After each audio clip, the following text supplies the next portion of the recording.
Good evening and welcome to Muse on the News. I'm Lisa. I'm Kel. And I'm Morgan. Hello. Hello. How you doing? I'm very well, thank you. How are you too? We're good. We're good.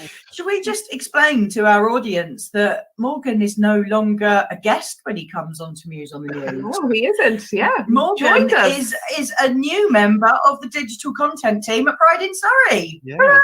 So welcome, Morgan. Kel is very happy that she's now got someone she can boss around.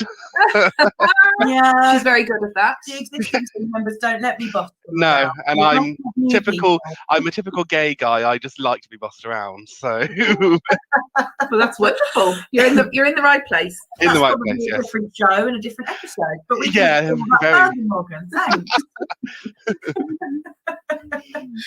Right. Okay. So listen. Anybody who hasn't watched the show before, it's our topical news show. Each of us brings a story to the table and we have a bit of a chinwag about it. So our first story, we've actually got a guest who we're going to bring in, and I'm absolutely delighted to welcome Andrea from Trans Radio UK. Thank you, Andrea, for joining us. You've joined us at short notice today and we really, really do appreciate it.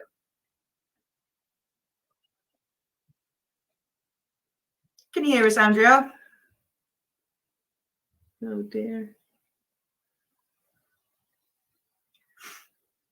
Ooh.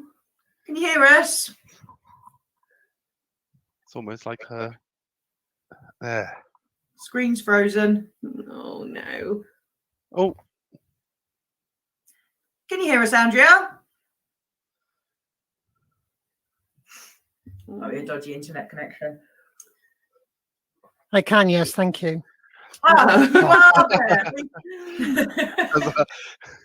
Some break up in the communication, but I can still hear you when you're talking. And we can hear and see you as well. Okay, excellent. Okay. So the story that Andrea... Can you hear me all right? Yeah, yes. We can hear you now. Yeah, you just froze for a little bit there, so we were all panicking that we'd lost you. So the story that you've come to speak to us about today, Andrea, is the press release that was released this morning, far and wide, about the cost of the GRC being cut down to £5. Now, we were all under the impression that this was incredibly positive, brilliant news and a big move by the government to make positive changes to the GRA, but I believe that's not the case. I'm back. You're back. So tell us your views on this news story. Well, personally, I don't think there's actually any news in it at all. The story itself is not news. It's just the same as it was before. The only thing that they've done is they've pushed it to an online form, which they were planning to do 4 or 5 years ago anyway, and they were looking to reduce the cost. So nothing has actually changed. Nothing else has changed. The whole of the rest of the process is exactly the same. So is it good news? No, it's not. It's not good news at all. Why do you think that they've chosen to present it in the way they have today? Do you think they're just sort of waving flags and trying to appease people looking for changes to the GRA? I think that is the case because there isn't actually any physical change. I know from personal experience that government policy is to remove all paper forms and replace them with online forms, and in so doing also reduce the cost. Now they've been doing this for the last 4 or 5 years, so everything was planned to be done and it was phased to be done at certain times, such as the driving license application. You now apply for that online. Passport, you now apply online. So why not a gender recognition certificate? That's always been on the cards. Now the format that they've chosen hasn't changed. You still need to have lived in gender for a minimum of 2 years after having been diagnosed with gender dysphoria. Well, if you look at the waiting times for the GICs around the country, well, the one that serves me is currently a 5.5 year wait to get your first appointment. You need 3 appointments to be diagnosed. So how long do you actually have to be living without a gender recognition certificate, without the correct labeling on your birth certificate just for them to then put you through a process which to me is unfair. There's no one from the trans community, there's no one with trans experience on the board. There's 2 medical professionals and 2 lay persons. None of them are professionals in the trans or gender identity services, and they will make a determination based on paperwork that you submit, not on, you don't actually physically see them. So how can they actually say that it's a better process? Nothing's changed. Yeah, this is quite shocking, and it's I think we all feel a little bit cheated now about the way that they've released this information, in such a way that they're making strides forward, and desperately trying to make this process easier for people, and it's all a load of blarney. So what are the proposed changes? I mean, I know that there are proposed changes being made to the GRA. Do you know anything about where we're at with that at the moment? The proposed changes at the moment in England are negligible. They are literally just a change to the costing of the GRC. So taking it from 140 down to £5. They've not mentioned all the other additional costs that are still there that you still have to find the money for. They still haven't changed any of the other terms.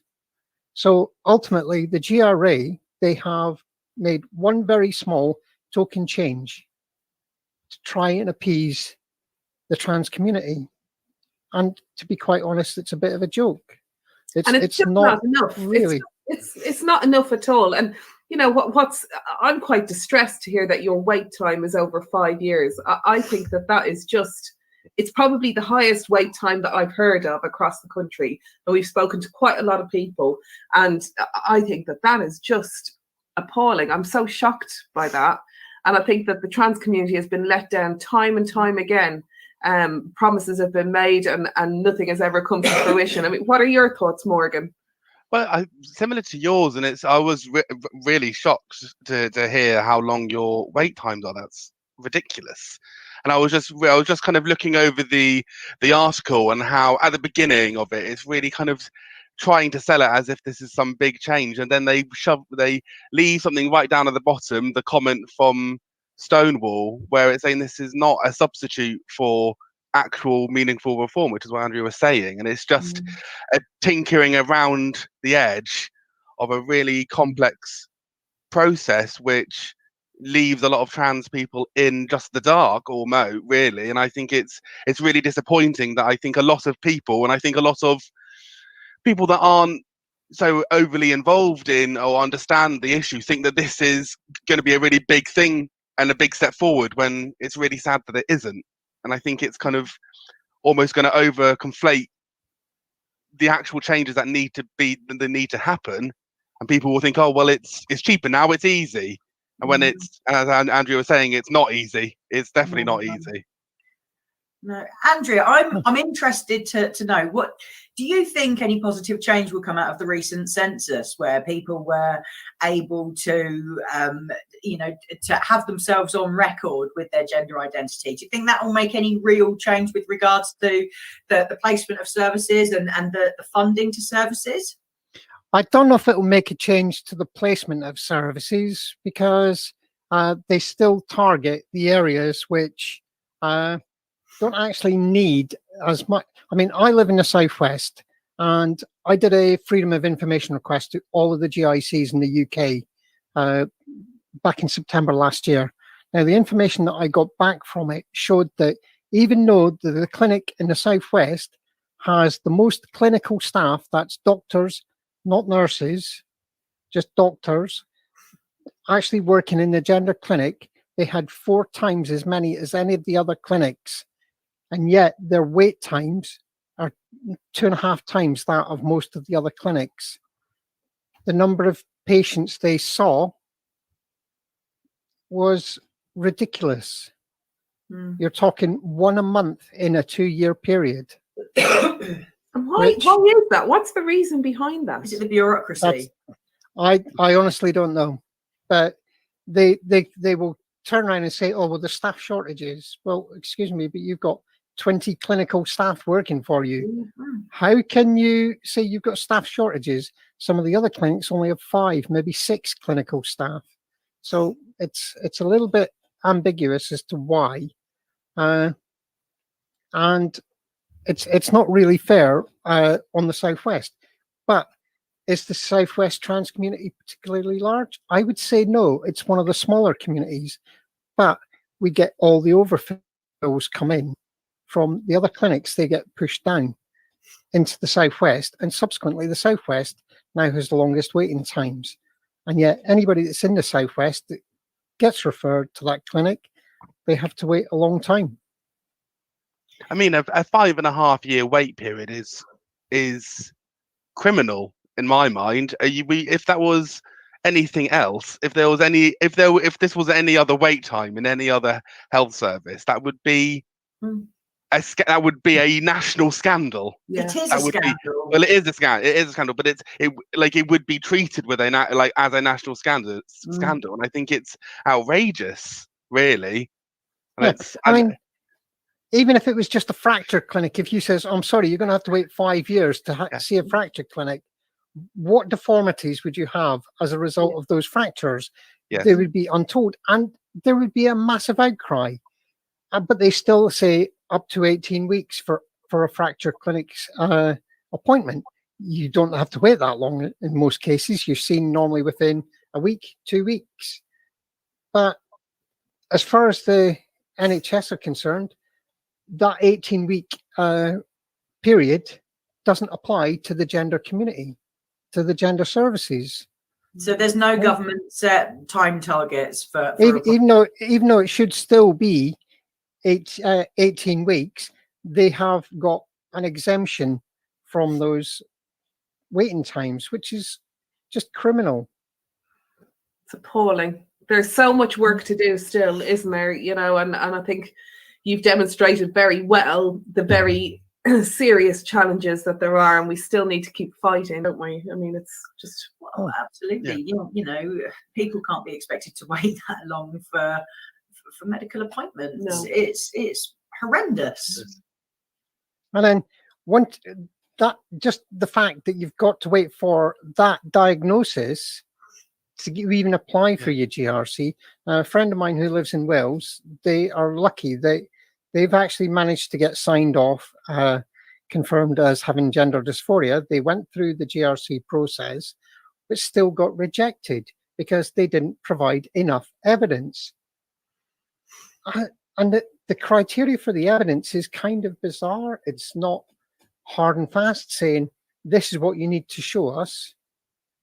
They tell you what they want, but they don't tell you exactly what it is they want. You provide it and they'll go, oh, that's not good enough. Send us another. So that's another application. And it's just ludicrous, the whole process. Are you able to talk us through what the process from beginning to end is? Because I haven't even started on the process, I couldn't say for definite what it is. I do know that what the requirements are for those who are single. There's 3 routes that you can take. You've got the standard route, which is if you're over 18 and you've been diagnosed with gender dysphoria, and you've lived in your acquired gender for at least 2 years, and you intend or show that you intend to live in your acquired gender for the rest of your life, you can apply online via the government website. They then take you through the process, you pay your money, and then they may request further information, further documentation, which you then send off. The alternative route, which covers actually the vast majority of the elder trans community, which are those who have been in a marriage, whether it's still an active marriage or whether they're separated or not, they still have to go down this route, because you then need your spouse's approval to have a GRC. And even if you're separated, you can't get a GRC without them approaching your spouse and them confirming that it's okay for them to issue a GRC on their behalf. Such a It's disgrace. just ludicrous. It's archaic, isn't it? You know, to almost Right? insinuate. And so many countries now are going down the self-identify. Yeah. I think Ireland has gone to self-identification, I believe, hasn't it? And I think I think Ireland have really kind of shown, I hope, the way forward for gender recognition change. And I hope that we as a country would proceed along that course as well. And I just, yeah, so that's kind of, I really hope that we really kind of start doing. And one of my main not concerns, but in terms of rights for trans people is there needs to be greater representation of trans people, not just in politics, but across the media and across all facets of our society. And I think across the board, you're absolutely right. Across the board. I think it's akin to kind of like the representation of gay people in like I think we've lost Andrea there. But I think it's like akin to the representation of gay people in the 90s. I think that kind of representation led to much greater acceptance of gay and lesbian people. I think there needs to be that same push for trans people, and I think it has to come from our entire community. Really, that's where it has to come from. We all have to stand together and demand greater representation. It needs to come from all people. This is the thing, you know, because trans rights are human rights, and as humankind, we need to be making sure that we look after everybody in our society, and we shouldn't be making this so different. We certainly shouldn't be putting people in the position where they have to, you know, act as though they're owned by a spouse and obtain permission, like, you know, like a child to ask permission from, you know, your partner. I think that is, I've never heard anything quite so ridiculous. Well, I think it's the spousal veto is what I believe. Is that what it's called, Andrea? Is that correct? And I think it's also with it's part of like matters same-sex marriage. I think that was when the same-sex marriage debate was happening. That was a big issue within the debate of spousal veto. Is that correct, Andrea? Sorry, do correct me if I'm wrong. I'm not sure Andrea can hear us. No. I can't hear you. You keep freezing on me. I think my network connection is not very good at the moment. Typical weather in the southwest. You know, we went through a phase here that every time it rained, our Wi-Fi just stopped working. It's, you know, it's dreadful. But listen, we probably should wind this one up anyway, Andrea. It is, yes. It's the same thing. A spousal visa, yeah. Yeah. Okay. Well, look, thank you so much for joining us this evening. I'm sorry that the connection was so poor, but you've really been able to help us really understand what this press release says and what it doesn't say, actually. You know, we woke up quite excited and you know, feel a little bit irked that it's nothing new. But thank you for correcting it. Yeah, thank you so much, Andrea. And we'd like to invite you back another time to hopefully when you've got a better internet connection and we can have a proper chat. Yes, that would be lovely. That would. Yes, thank you. Okay, thank you so much for pleasure to have you with everybody. Andrea from Trans Radio UK. Thanks, Andrea. Thank you, everybody. Oh, wasn't she lovely? Very lovely. Yeah. Right. Okay. So, what are we talking about next, then, gang? I think it's Morgan's story. My one. Yeah. Your story. Yes, my story. So this I'm just going to get it on the screen. Hang on a second. You're very eager. Can you see it? Yes, I can see it. So this is a new. So before we start, I have to kind of just declare I do work for Morrison's. So I have gotten permission from my manager to talk about this as a Morrison's employee as well. But it's a new program scheme thing that they're offering in Morrison's of free sanitary products for anyone that asks, and it's the Ask for Sandy scheme. So it's anyone can come into a store, head up to the customer service desk and say, is there a package for Sandy? It's aimed at providing a discreet service for customers who are not necessarily suffering from period poverty, but not even that. It's if anyone needs sanitary products, they can go and get one free of charge, discreet, and they don't have to. There's no embarrassment of asking for, can I have a tampon? And it's the kind of the people that don't want to ask. It's very kind of discreet. So I was going through.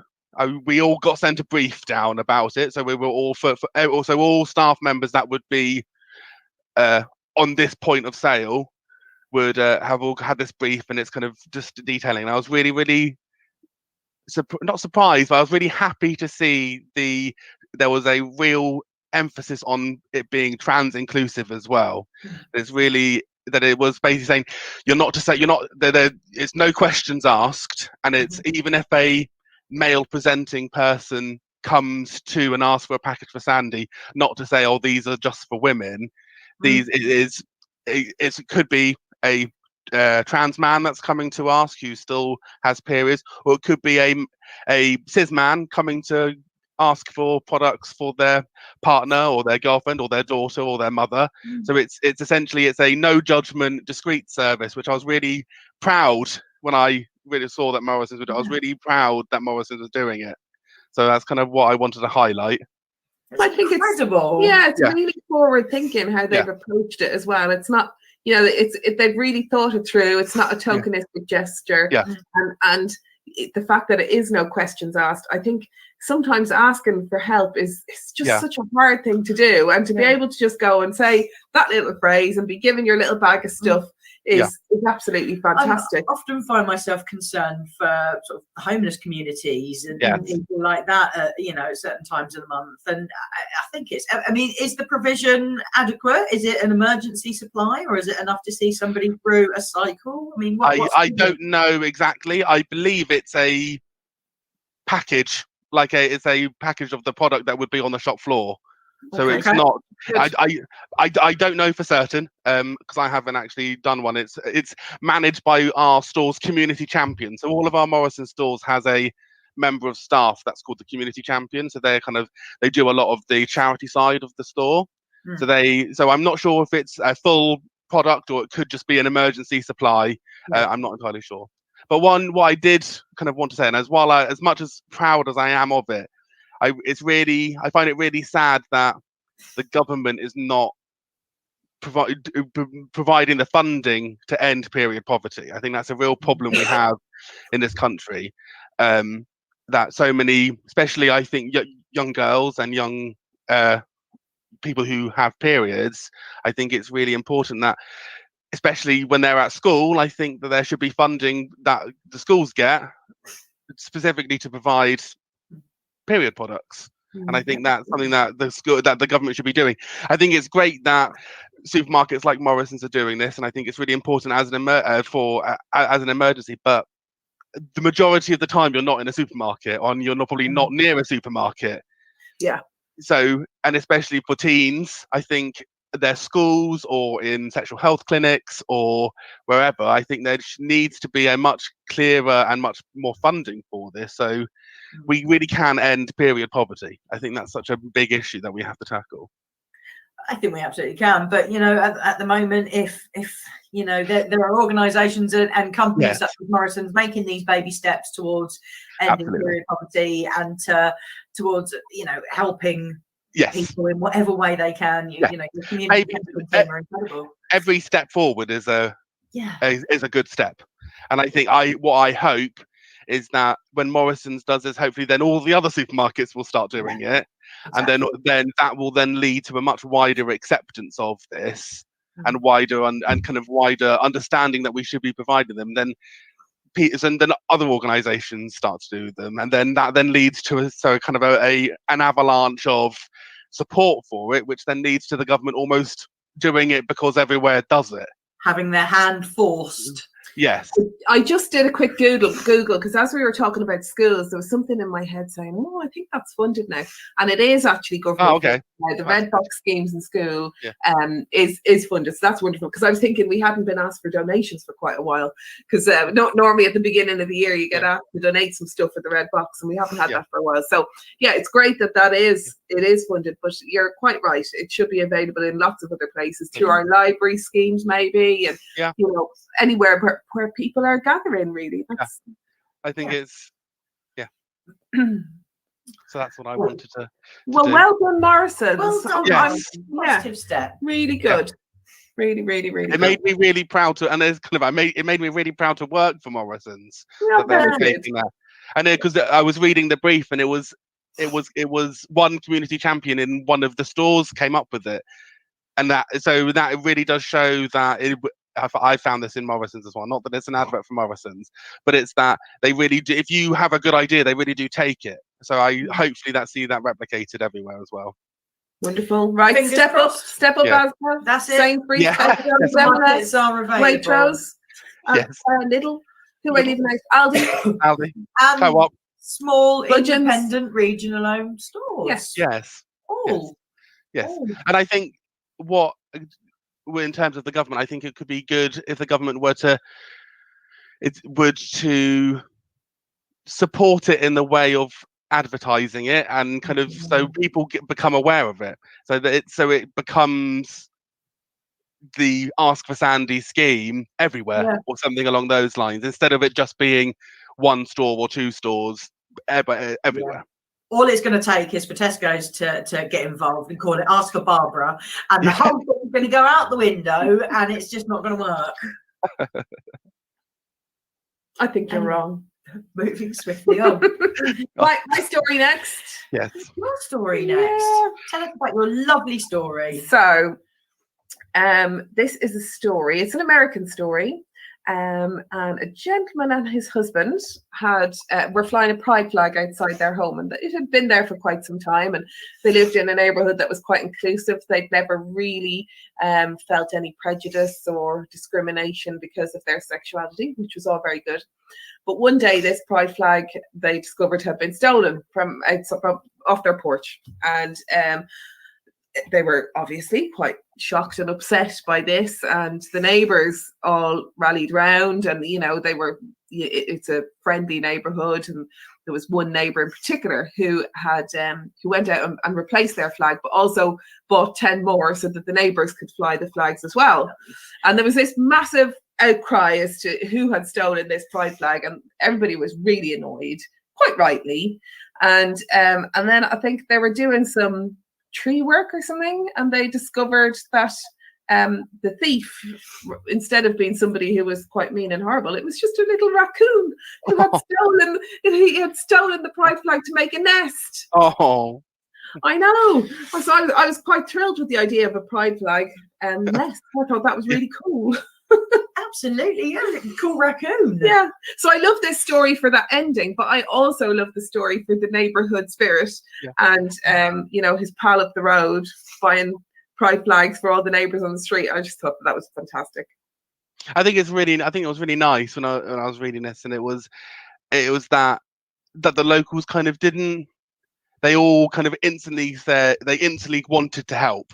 I think that was what's really nice, and it seemed they all wanted to have a pride flag, and I think that's really what good allyship is that they could have been walking past that house and always said, "Oh, I really wish we had a pride flag," but they'd never thought of getting one, and it was kind of like this time it was then taken, and then they was offered for these more, and we want one. And I think that's really, really nice. They were so cross that their neighbours had lost their pride flag because of somebody who was a complete, and was clearly, homophobic. It's solidarity, isn't it? Yeah. That is the lovely part of it. Although raccoons are obviously awesome, it's that community spirit and that community, getting behind someone. Well, if someone's got a problem with it, they can have a problem with all of us. We'll all have one. Yeah. I just love that attitude. Yeah. And I think I do like the idea of a pride raccoon's nest. I do like that. Like those baby raccoons being born into a pride flag. Yeah. It's an open, tolerant, accepting nest. Happy, rainbow-coloured, queer nest. Yes, lovely. What we all want. Exactly what we all want. Yeah, exactly what we all want. So double happy endings. There was no homophobic person, and brilliant community, and a happy raccoon with a fabulous nest. Yeah. I loved it. There was nothing about this story that I didn't like. It was fantastic. Yeah. Nice to have a happy story. Particularly after our first story, we thought it was an incredibly happy story, and then we spoke to Andrea, and it turns out it's just the government being, themselves again. Yes. Oh, tough times. Tough times. Right. And Well, that's our 3 stories for the that's evening. our 3 stories for this evening. Ah. So we need to move on to our special features. part of the show that people actually tune in for. Yeah. Shall we? Yeah. So You ready for this, Morgan? Yeah. Word of the week. Word of the week. Word of the week. Ta-da! So I was doing a little jig to that then. Sorry. I bet you're going to know what this is. Oh, You might do. Oh no, I'm sure you will. I'm sure you will. Say it. Sláinte. I know what that is. I know Go what on, I then. know. That is what you say in Ireland, but it's like cheers in Ireland. Yeah. And do you know why we have it today? Why? Because we are cheersing you being part of the digital Oh. content team. Hurrah! Oh, Sláinte. right, toast, Sláinte. Listen, we're Thank really you. delighted to have you on board. I'm really Like, happy to be on as well. You've been on Muse on the News with us a couple of times already. You did a show with us at Christmas time where we reviewed. What did we some review? Christmas films. I'm not really sure. I can't really remember. Emma Thompson. I think we just talked about Emma Thompson for 40 minutes and then Right. mentioned Home Alone. She's brilliant. No, I'm really, really She's pleased spoken to with have joined you guys. I'm really looking forward to getting stuck in. Well, everyone at home will be seeing you a lot more in Yes. the very near future, won't they? Yeah, they absolutely will. You've got some ideas for some new content as well. I do, yes, I do. And I think it's going to have a look to see how we can develop those. Yeah. But maybe it's kind of, I think it's kind of developing and building on what you guys already do, or really. So it's kind of not reinventing the wheel, just making it a little bit bigger. Sometimes the wheel needs reinventing. Yeah. Yeah, yeah. Evolution is a brilliant thing. It So is a brilliant thing. That's fine. Right then, shall we But move talking on? about evolution, Brilliant things. I think we Oh. need to Talk about appreciate how advanced in terms of evolution goats are, don't you? coats. Goats. Oh, goats. I thought you Yeah. said coats then. I'm like, No, goats. goats haven't evolved very far in the No. last few years. No. Have you watched the recent episode of Muse on the News, Morgan? no, I didn't. Oh, right. Okay, so you won't know about this feature. So this Okay. is our most popular segment. This is actually the most popular piece of content we do. This overall, if you add up all the viewing figures, this gets more views than Stephen K. Amos did. Oh, It's big. It's big. big. Right. Everybody? Go for it. It's Goat of the Week. And this week we have Hector from Basingstoke, who is Wow. nominated by his good friend Gary.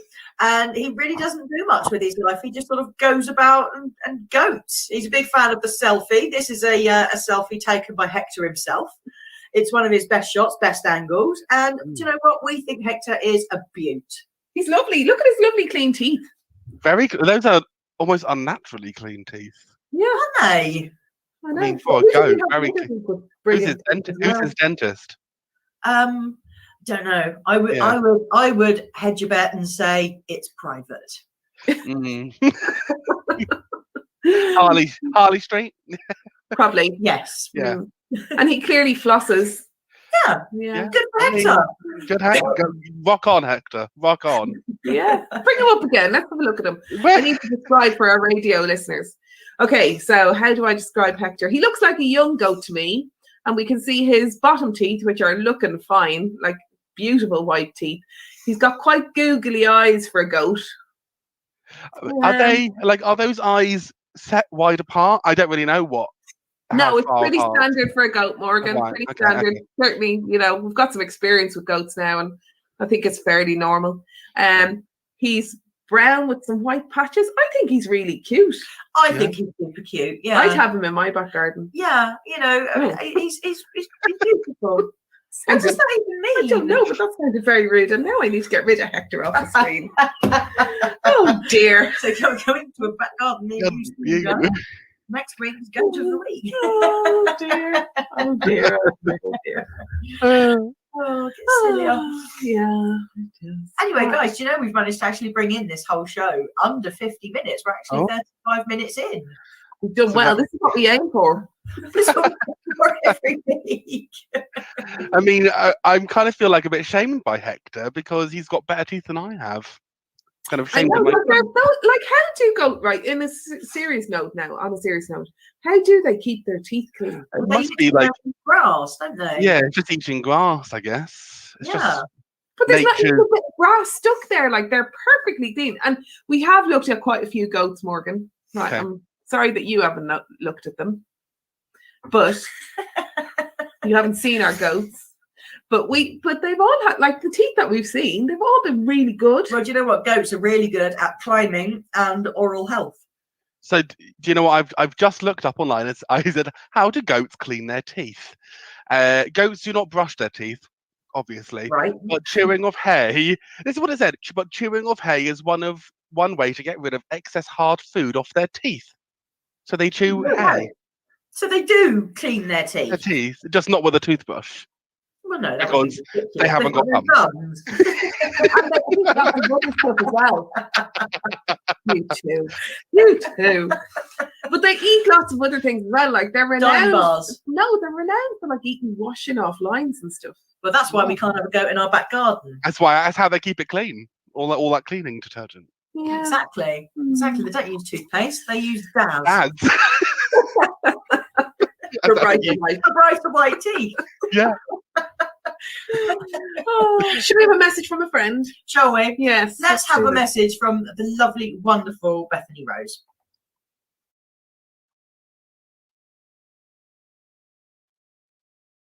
Hi, my name's Bethany Rose. I'm a spoken word poet and I talk a lot about what it feels like to have mental health issues, to not feel yourself, to feel sad and to feel alone. I know that sometimes it's really difficult to reach out, but Pride in Surrey are offering a service where you can just text talk to 88440 and there'll be somebody on the end of the line to help you with whatever you need. And we all want you to remember that you are not alone. Oh, I love her. That was Yeah, she's fab. Anybody who hasn't checked out the interview with her, it's really, really good. And it's quite a serious interview because we talk a lot about mental health and the challenges surrounding mental health. But if that's relevant to you or your life, you may just find that it resonates with you. So check it out. Where will they find it? They will find it on our Facebook page, LGBTQ+ online. You will find it probably somewhere back on our Twitter feed, and you'll also find it on our YouTube channel. All links can be found on our Facebook page. But please go and check it out. And we spoke to some incredible women last week for Lesbian Visibility Week, and over the last year, we have been privileged enough to speak to some really incredible, interesting, fantastic people by way of interview, and really go and check it out and see what these people have got to say. You'd be surprised how many incredible people are prepared to speak to us. I mean, really well done for Lesbian Visibility Week. That was a marathon of a week for you guys. So really, really well done on it. Thank you so much. We enjoy doing it. We enjoy making these programs for people to watch, and certainly celebrating, important issues like visibility, I think is really important for organisations such as ourselves to get behind, isn't it? Absolutely.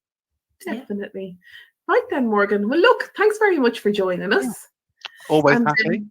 I'm sure that you'll be back with us again. Oh, I will be. Yeah, I want to do cook along soon. So. Oh yes. Please do. Please do. We had a guest for cook along yesterday, so it certainly is a thing that could happen in the near future. I mean, or maybe we could do like a Sunday brunch. Yes. Yeah, we could do something like that, couldn't we? I think we should do a lazy Sunday cook along. Yeah. Up for it? Yeah, absolutely. Marmite on toast. Yeah, microwavable. No, I'm not hungry. I'm just going to have tea. Tea and a crossword.